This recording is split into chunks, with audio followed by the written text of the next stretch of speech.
Hey y'all, welcome back. This is Cameron. In today's video, I'm going to be continuing the series that we started in our last video, where we were talking about the new Star Wars show, Obi-Wan Kenobi.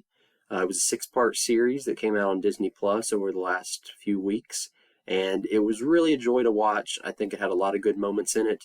I talked about the top 5 scenes from this show, in my opinion, in the last video. Today, I'm going to be talking about top 5 quotes. And I will say there is a little bit of an overlap, so a lot of my favorite scenes also had some of my favorite quotes, but today I'm going to really be focusing on the quotes and the significance of those in the overall picture of Star Wars.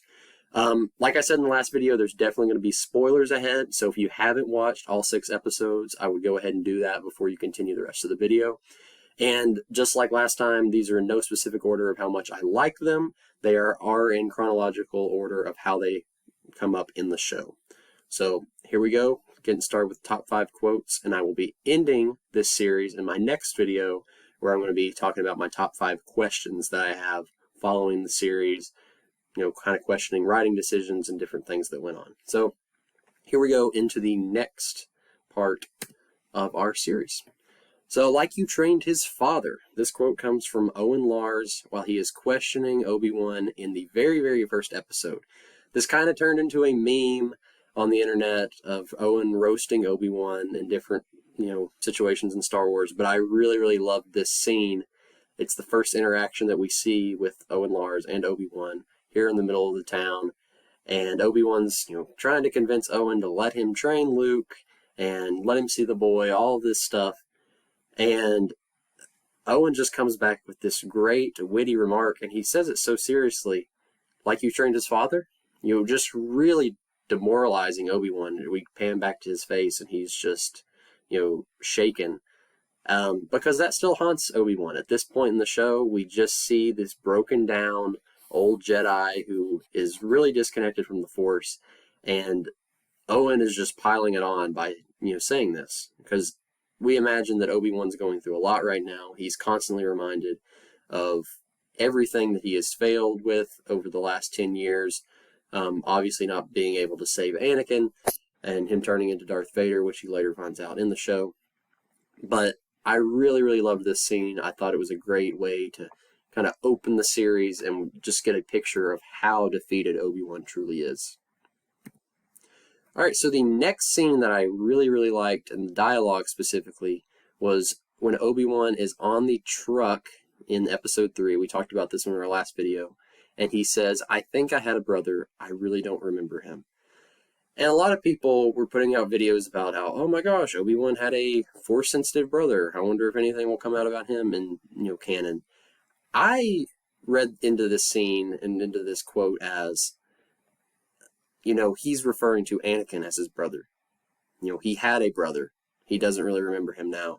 And we just see his face, wash over with regret, with sadness, with defeat. I really think he is referring to Anakin Skywalker in this quote. He says, I think I had a brother, I really don't remember him, when him and Leia are conversing about their family origins. So it was a very emotional scene, and I think this piece of dialogue is really connecting back to how, Obi-Wan and Anakin were brothers. You think back to Revenge of the Sith after their battle on Mustafar.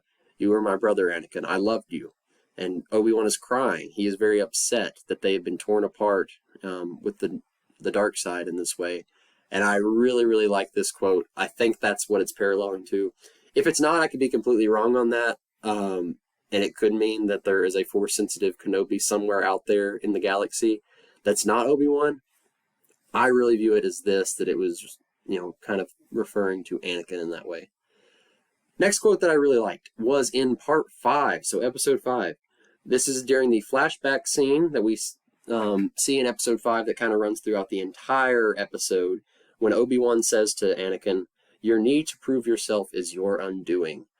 So this was a great callback to the original trilogy, when Darth Vader meets Obi-Wan on the Death Star and says that, when I left you, I was with Learner, now I am the Master. We all know that quote. We all know how it was going to, kind of connect to this series if Obi-Wan and Darth Vader did meet in battle, which they did a couple times. This quote is great connecting back in that way, is that, Obi-Wan is always going to be a little bit quicker, a little bit wiser than Darth Vader at this point in his, reign and trajectory. He's still very conflicted, Darth Vader, that is, between Anakin Skywalker, between his, dark side personality and Darth Vader. He's really kind of conflicted in that. And the training sequence is awesome that we see during the Clone Wars. And Obi-Wan says this at the very end of their battle. And it's so true. Anakin is so powerful, but he is so arrogant. He's so sure of himself, too confident, too bold, too aggressive. All of these things that we know about him throughout the prequels are still true now. And we see this dialogue paired with a current scene of Vader while he's standing on the planet trying to force stop the ship. Ship flies off and he feels defeated again. He feels kind of mocked. He feels like he's been toyed with by Obi-Wan. This quote just ties in perfectly to where these characters are at, where Vader is at specifically. He still feels defeated. He still feels like he is the learner and he's still the Padawan, as Obi-Wan later says following this quote. So I really, really loved the flashback scene in general, but I think this quote really tied everything together from the prequels to this show to the original trilogy. I thought it was really good. Next one I really liked was also from Part 5, shortly after this. Revenge does wonders for the will to live, and that's from the Grand Inquisitor, who has come back. Reva thought she stabbed him in Episode 2, killing him, but she did not.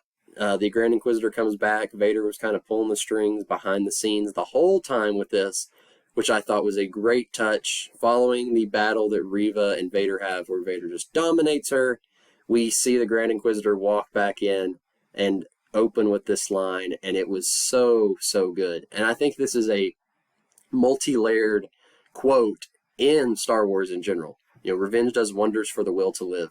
This is something that we see come up in almost every single trilogy when we really break it down. So we have Anakin, who his revenge, he's trying to, come back and kill Obi-Wan for what he did to him on Mustafar.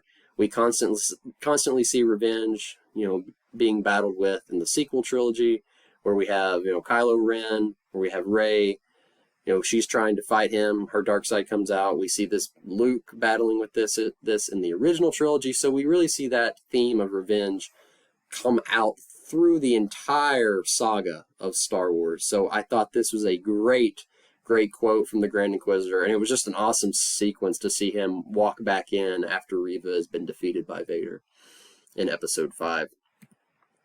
And the last quote that I really, really, really enjoyed was, "I am not your failure, Obi-Wan. You didn't kill Anakin Skywalker, I did." And that comes straight from Darth Vader in the very final fight scene in our season finale. I thought this was great.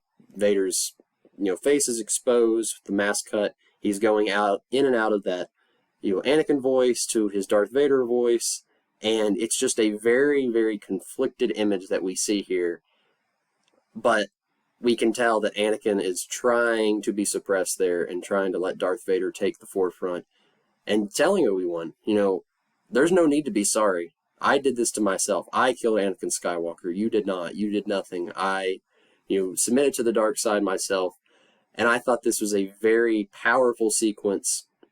And I think it follows up very well with the dialogue that Obi-Wan has when he's saying, well, then my friend is truly dead.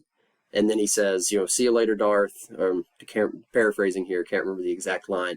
And that's a great callback to the original trilogy as well, where he calls him Darth in their sequence on the Death Star, and then later in Return of the Jedi, Luke says that my father is truly dead. So a lot of these quotes tie back to the original trilogy, the prequel trilogy, and I really think it connects Star Wars story overall, and that's why I really love these quotes. So if you have any favorite quotes that I missed, I would love to hear those down in the comments. I think this was a great series with a lot of good moments. Like I said, overall, there were some pieces of it that I'll get to in the next video that I wasn't a huge fan of, that I may have changed and made them flow together a little bit differently if I was writing the show. But I'm not a director, I'm not a writer, I'm just a fan. So I really, really enjoyed a lot of this show. There were great moments that I think connect the entire Skywalker saga. And that's really all we could have hoped for. I think there's some great live-action Star Wars scenes that we get. Obviously, these quotes in this video. I do have some questions, and you will see those in the next video of our series finale, this 3-part series where we talk about top 5 favorite scenes, top 5 favorite quotes, and then the top 5 questions that we have moving forward into our new era of Star Wars in the Disney world. All right, so I will see you in the next video. Hope you enjoyed this. Like, comment, subscribe, all that stuff down below. I will see you.